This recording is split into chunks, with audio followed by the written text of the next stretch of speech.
Slab. Look at me in here. I never thought I would be here. Not now, not years from now. Mama always taught me to be ready for anything, to be cautious. And I was. I was cautious and careful. I planned strategically. I moved out of the way when I should have. I taught myself how to be aware of my surroundings, that sometimes life can be taken at a moment's notice for no reason. So I live for the day every day. And in a few hours, I'm going to be famous. Today should be my day. It should be filled with laughter and love, excitement. I'm going to be on TV. My name will be on the front page of every newspaper, and my face will be on magazines. People are going to see me as mysterious, a missing puzzle piece, maybe something to be desired, maybe the desire end, all at the same time. Of course, a lot of people will ask, why him? And others will say, this is what he deserved. But did I really deserve it? There's nothing particularly special about me.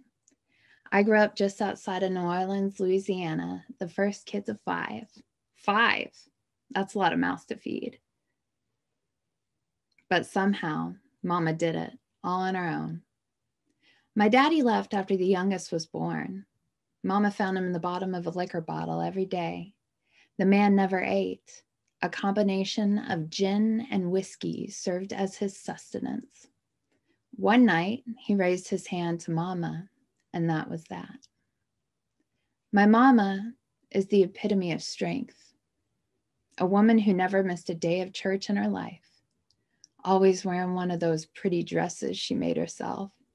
Some had flowers all over, cascading around her hips like a waterfall in June. Others were pastel colored, always reminded me of Easter Sunday.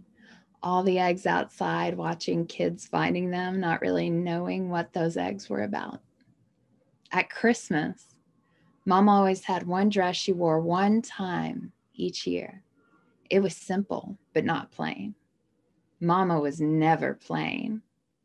And when she walked into a room, it lit up with her cool, casual walk inside the church, her face beaming. It was the one day she wore a bright color, looked too long, it'd blind you. Red looked good on Mama. She paired it with a red lipstick and red ankle strapped heels.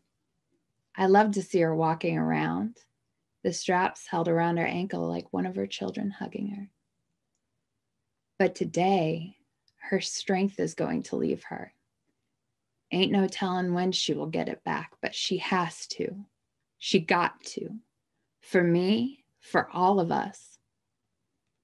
I'm just waiting for it. She's going to cry. She's going to be hurt. She's going to be angry. And I don't even know how to tell her it's all going to be okay because I don't even know that. I don't know anything anymore. Silence. I hear those heels clipping and clopping down the dark hall.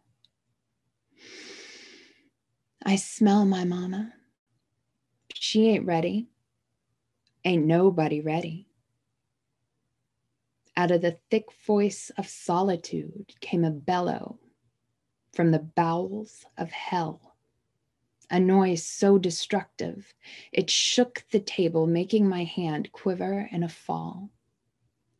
She held her lifeless baby in her hands, crimson stains attaching to her white dress like a mark that had been left before by another mother, another child, desecrating the moment I heard not one more.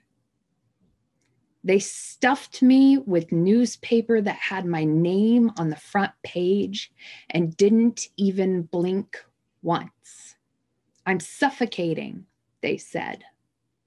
I'm in the wrong, they said. I was not armed. My face is never going to be the same. I can't Breathe. You think me lying here is going to let you keep moving? I don't think so. I wasn't the only one who saw what you did. What did you do? Stand by, 8 minutes. Watch, 46 seconds. Stop and frisk, knee to the neck. Take the camera and tear it apart. I'm left alone. One light on me. My black skin, you can see through the blood-stained sheets. I am what you made me. Just a piece of flesh, what's left of me. Lying lifeless on a cold slab instead of hanging from a poplar tree.